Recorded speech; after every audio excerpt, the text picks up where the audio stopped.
So how fast do we get rid of our Christmas stuff and move on with the rest of life? Well, let's talk about it.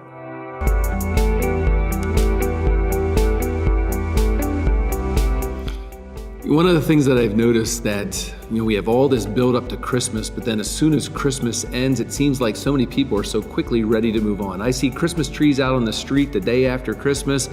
Lights are coming down. The radio stations stop playing the Christmas music right away.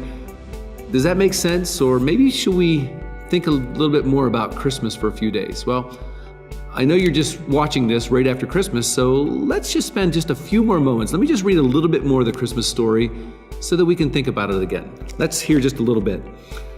We're in Luke chapter 2, starting in verse 13, where again we read this part of the story. Suddenly, the angel was joined by a vast host of others, the armies of heaven, praising God and saying, "Glory to God in the highest heaven, and peace on earth to those with whom God is pleased." And when the angels had returned to heaven, the shepherds said to each other, "Let's go to Bethlehem, and let's see this thing that has happened, which the Lord has told us about." They hurried to the village and found Mary and Joseph, and there was the baby lying in a manger. After seeing him, the shepherds told everyone what had happened and what the angel had told them about this child. All who heard the shepherd's story were astonished, but Mary kept all these things in her heart and thought about them often. So often we move so quickly on to Christmas, but I wonder if we should, in the midst of that season between Christmas and New Year's, some of us have a little break and maybe have a day off or two from work, and the kids have off from school.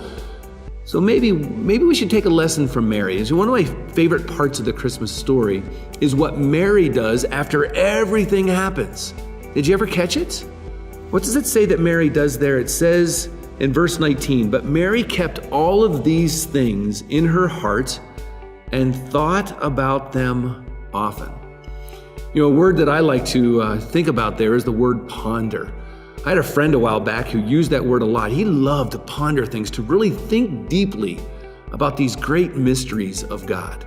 As we think of this Christmas story and all that transpires, do you ever spend time after everything, all the busyness, all the craziness ends? Do you ever spend time pondering how God showed up in the midst of that story? Maybe how God challenged you a little bit? Have you ever sat down and thought and pondered which parts of this story really means the most to you? And maybe how is Jesus challenging you the most because of how he shows up in this story? And not just in the midst of this story, not just in the midst of this season, but we're at the end of the year. What if we sat down and we pondered a little bit, how has Jesus moved in the midst of this year that we have just been through? What did Jesus do in the midst of your life? How has Jesus been challenging you? What about your family? Has Jesus been showing up in the midst of your family? The word that we use in the midst of this season is the word Emmanuel, God with us.